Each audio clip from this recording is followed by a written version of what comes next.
It was a quiet Friday evening when our parents told us they'd be gone for the night.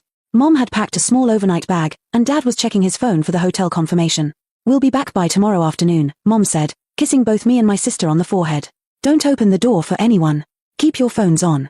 And don't kill each other, okay?" she joked as she grabbed her purse. I chuckled. "No promises," I said. My sister, Emily, rolled her eyes in that classic teenage way. She was 17, just 2 years older than me, and somehow believed that made her the boss whenever our parents weren't around.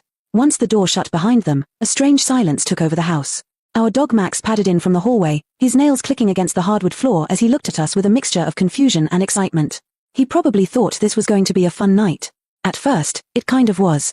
Emily claimed the living room and turned on one of her cheesy reality shows. I grabbed a pizza from the freezer and preheated the oven. We joked about the contestants, shared a soda, and even argued over what toppings were acceptable. Emily hated mushrooms. I loved them. The usual sibling banter. Around 10 p.m., the power flickered. I thought nothing of it at first. Just a small blip, I assumed. Maybe the wind. But 10 minutes later, it went out completely. Everything, the lights, the TV, even the humming from the fridge, cut off in an instant. "Okay, that's not cool," Emily said, standing up. I pulled out my phone and turned on the flashlight. "Did the breakers trip?" I asked. She shook her head. "Probably just an outage. Let's check outside." We peeked out the windows. The entire street was dark. A few neighbors were stepping outside with flashlights. "Okay, so not just us," I muttered. Emily looked a little more uneasy. She hated the dark. Always had. When we were kids, she'd make me check under her bed for monsters. "Let's just stay inside," she said, locking the front door again. "It'll come back soon." We lit a few candles and sat at the kitchen table, laughing about how this felt like one of those spooky campfire nights. Max curled up by our feet, unfazed.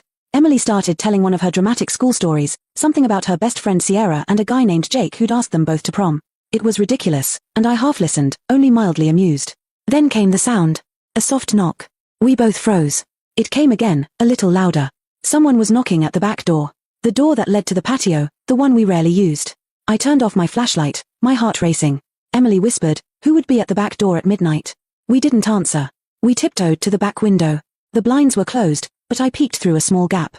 I couldn't see anything in the darkness. But I could feel something, like a presence was still there. We stayed silent for a long moment. The knocking didn't return, but neither of us dared move. "Maybe it was the wind," I offered, though I didn't believe it. Emily nodded slowly. "We'll lock the back door just in case." When we reached it, it was already locked. That did not make me feel better. Back in the living room, we sat close together, phone flashlights turned on low. Emily was biting her thumbnail. "Do you think we should call Mom?" she asked. "No," I replied quickly. "They're probably asleep, and we don't even know if it was anything." But I was starting to doubt myself. I opened the security app on my phone to check the backyard camera. No signal. Of course. Wi-Fi was out with the power. Then we heard Max growl. He stood suddenly, hackles raised, staring at the front door. That low rumble in his chest wasn't his usual playful bark, it was the sound he made when strangers got too close. I grabbed the baseball bat Dad kept by the closet. Emily whispered, "Don't open it. Don't even go near it." I agreed. We backed away slowly, Max standing guard. Suddenly, there was another knock. This time at the front door. 3 firm knocks, spaced out like whoever was on the other side wanted to make sure we heard it. Emily was pale. "I'm calling 911, she said, her voice trembling. But the line didn't connect. No signal. We didn't know what to do. We stood frozen in the kitchen for what felt like hours. Max eventually stopped growling and walked to the window, sniffing curiously. Emily whispered, "What if it's just someone looking for help?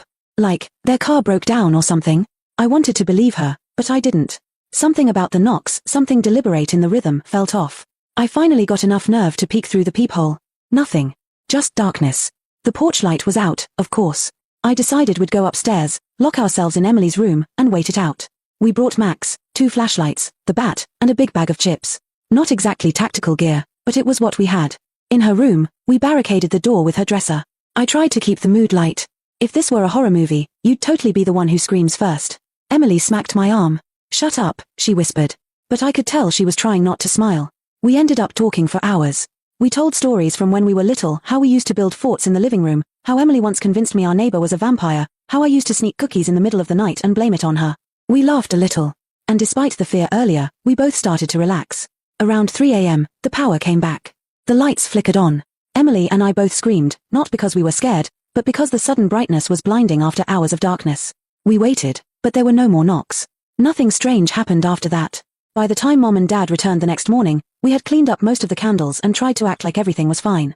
But Emily and I shared a glance when they asked, "Everything okay last night?" We just nodded. That night became our secret. We never told our parents about the knocking or the fear that kept us awake. Years passed, but we never forgot. Emily went off to college. I started working part-time and spent more nights home alone. But every now and then, when I walk by that back door, I remember the knock. And I still wonder who or what was out there that night. One Thanksgiving, when Emily came home, we sat on the porch and talked about it again.